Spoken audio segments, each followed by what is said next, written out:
Welcome to the sixth and final class of the TA Writing Gym. Get started, continue your draft, and finish. Presented by dissertation coach, editor, consultant, and author Noelle Stern. In this class, you'll learn how to get over writing stalls and bumps so you begin to write in earnest and continue more consistently.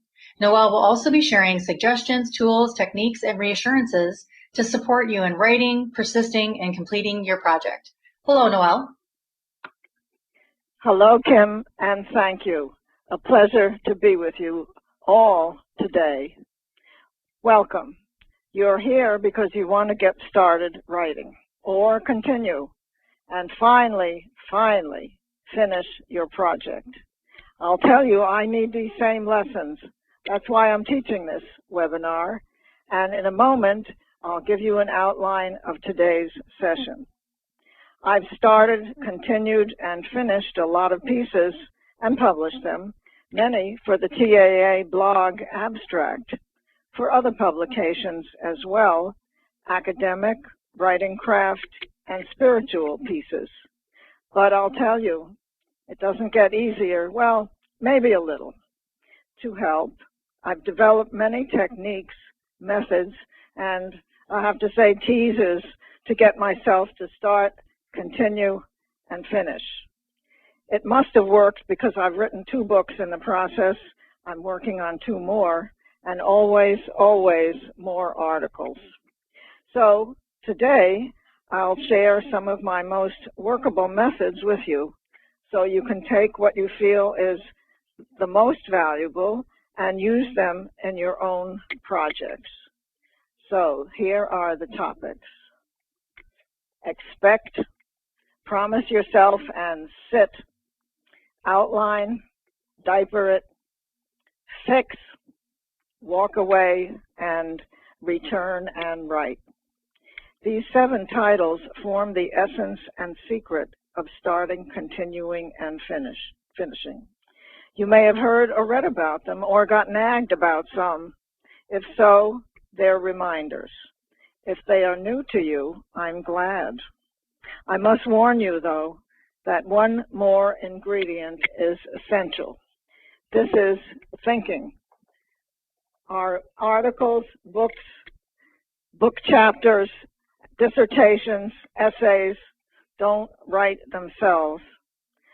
These techniques, though, do help us to coax ourselves into the thinking and writing.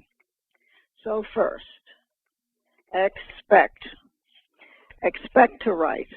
Expect your ideas to flow. Expect that you won't be happy with the first draft. Nobody ever is. And expect you'll get better. Expect the work will take shape. Remind yourself often of these expectations. They will bolster you and spur you on. You do want to write, and your brain and spirit will fire up. Your ideas will flow. But they may not come out at first as you want them to. Almost every writer has said it in one way or another, with expletives or more demure language, that any first draft we write is far from what we really want. Remember then, it's only the first draft. Repeat this mantra to yourself every time you're tempted to delete the whole thing. Incidentally, you see the image here. It's one of Beethoven's manuscripts that he edited, a sonata for cello and piano. See all the cross-outs? Well, he wasn't satisfied with his first draft either. And remember, too, as one author wisely said, reads easy, writes hard. Next, promise yourself and sit. Choose a day and time, or better, several during the week for your writing sessions. Mark your calendar with these writing appointments as inviolate as an oil change or dental hygiene, and get thee to thy desk. Just sit there.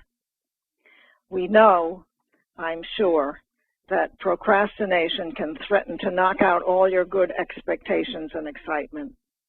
So choose days and times for your writing that you know you can fulfill. You may need to study your calendar for so-called holes, or trade off time with others, babysitting, volunteering, committee work, salad making, and practice saying no to others.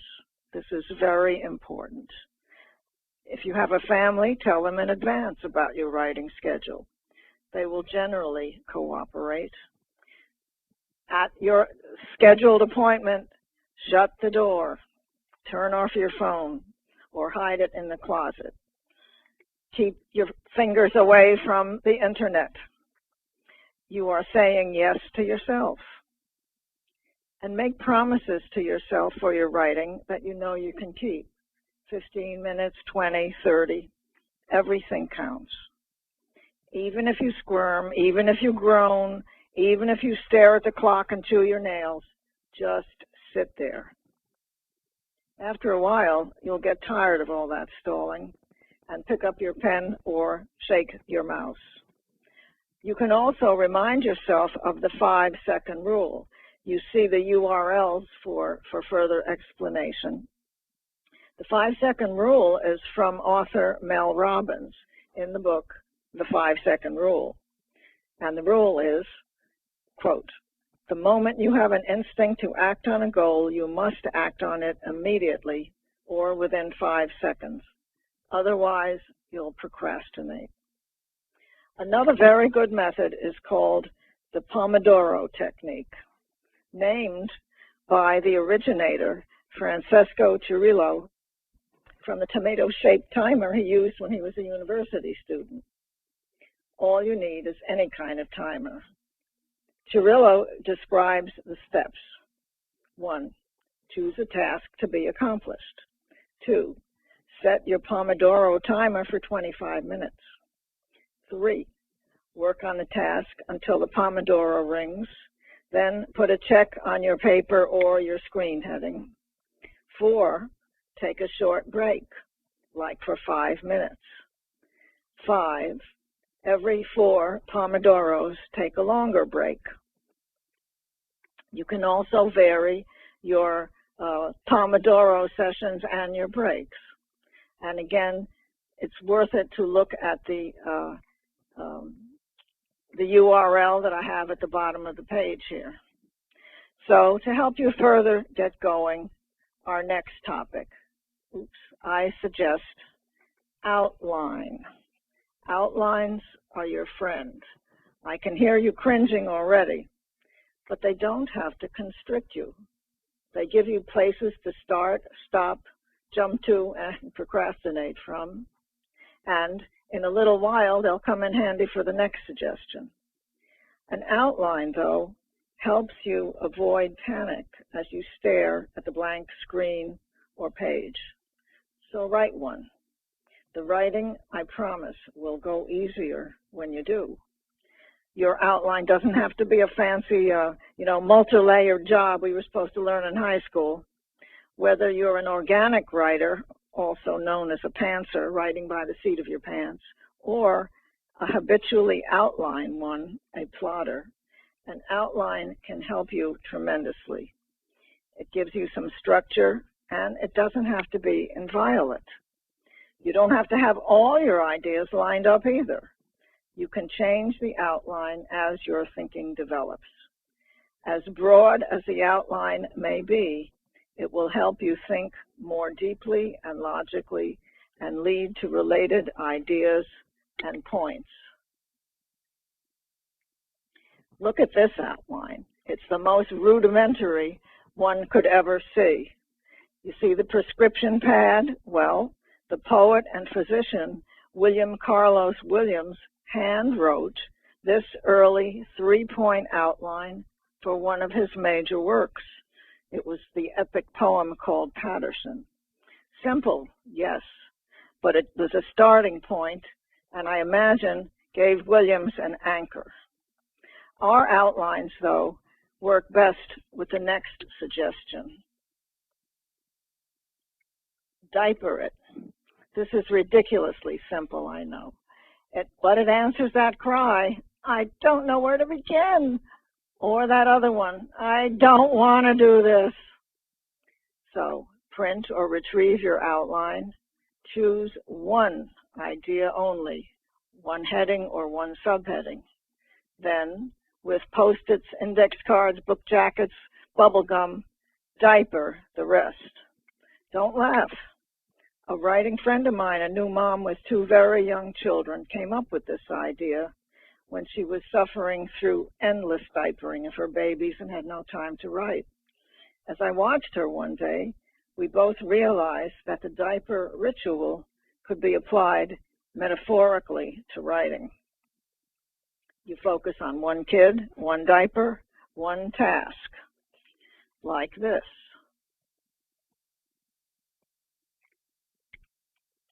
Here on the left is a typical outline for the first chapter of a dissertation. Often, as you may know, required by universities. Articles in their opening paragraphs use the same topic ideas, but much abbreviated. On the right, in case you didn't get it, the yellow squares are the diapers, like Post-its. You see that you don't have to start writing at the beginning. That's the beauty of diapering. Start wherever your instinct or enthusiasm tells you. In the illustration, you're starting with the significance of the study section. That's all you're focusing on. You will eventually circle back and fill in the other sections. So, diaper one thing, write it, then move the diaper to the next thing. A bonus here, too. Often, while you're working on the exposed, excuse the pun, section, ideas for others will occur to you. In the significance section, for example, you may realize that because your study deals with a sample from a single geographical area, it cannot be, quote, significant to all geographical areas. Well, you just came up with a limitation of the study. Make a note in that section. And another related thought to help you with what I just said. In my dissertation coaching and editing practice, I often counsel students, especially at the beginning, to make separate files for each chapter with the required subheads and parallel to their outlines. For articles and books, you can do the same. That way, as in this example, when a study limitation occurs to you, you can quickly flip to that subhead in your Chapter 1 file and make a note. None of your precious ideas will get lost. In the chapter file, too, you can make notes of articles you discover, and with their full references, please, that are perfect for this section or chapter. When you do that, you won't have any more cries of, now where did I see that? And go pawing through all kinds of articles and other files. As you're writing, another rock in the road can waylay you. This is the curse of perfectionism. Ward it off. When you're writing, you may be aghast at what you've just produced and tempted to edit, change, or try to perfect the phraseology. Well, don't. You will impede your progress and flow. Instead, do what I do when my fingers, with minds of their own, just typed out a particularly loathsome phrase or sentence.